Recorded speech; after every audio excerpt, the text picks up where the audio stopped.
सुप्रभातम बच्चों। आज हम कक्षा 8 के प्रथम पाठ सुभाषितानी का अध्ययन करने जा रहे हैं। सुभाषित शब्द सु प्लस भाषित इन दो शब्दों के मेल से संपन्न होता है। सु का अर्थ है सुंदर या मधुर तथा भाषित का अर्थ है वचन। इस प्रकार सुभाषित का अर्थ है सुंदर या मधुर वचन। प्रस्तुत पाठ में सूक्ति मंजरी, नीति शतकम, मनुस्मृतिः, शिशुपाल वधम, पंचतंत्रम से रोचक और विचारपरक श्लोकों को संग्रहित किया गया है।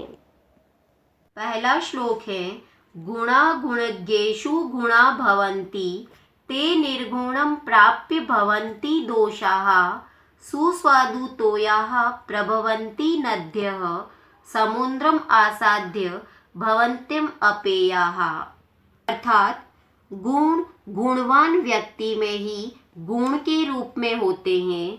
वे निर्गुण को प्राप्त होने पर दोष हो जाते हैं। जैसे नदियाँ स्वादिष्ट जल वाली उत्पन्न होती हैं किंतु समुद्र में मिलकर वे पीने योग्य नहीं होती हैं। प्रस्तुत श्लोक में गुणवान के महत्व को बताते हुए कहा गया है कि जिस प्रकार नदी का जल मीठा एवं पीने योग्य होता है किंतु समुद्र में मिलने पर वही जल खारा एवं पीने योग्य नहीं रहता है, उसी प्रकार गुण भी गुणवान में ही गुण के रूप में रहते हैं किंतु वे ही गुण गुणहीन व्यक्ति को प्राप्त करके दोष बन जाते हैं। इससे सिद्ध होता है कि संगति के अनुसार ही गुण दोष होते हैं।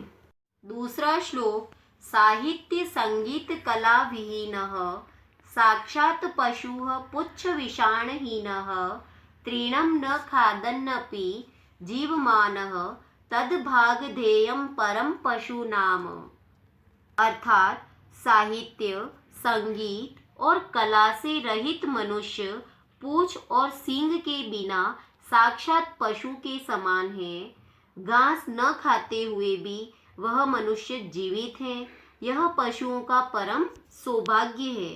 अर्थात यदि वह घास भी खाने लगे तो पशुओं को वह घास भी मिलना कठिन हो जाता है।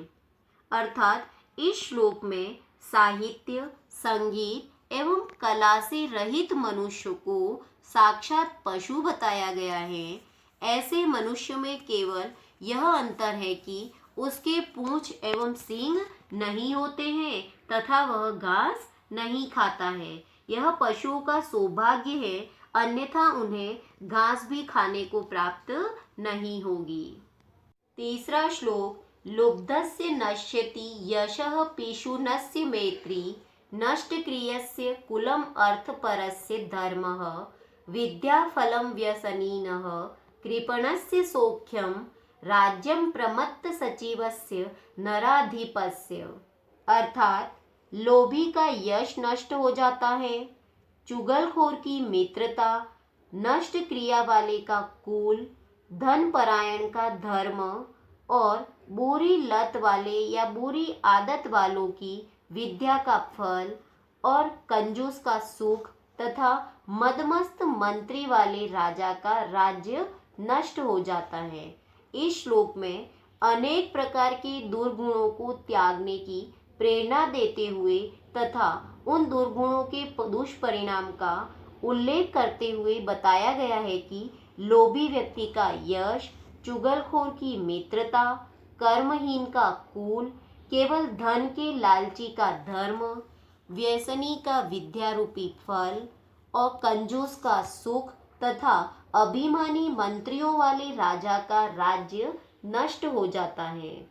अतः इन दुर्गुणों को त्याग देना चाहिए।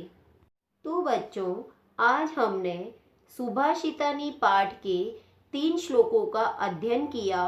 मुझे पूर्ण विश्वास है कि आप इन तीनों श्लोकों को पढ़ेंगे, सुनेंगे, समझेंगे तथा उसका संस्कृत में शुद्ध उच्चारण करेंगे।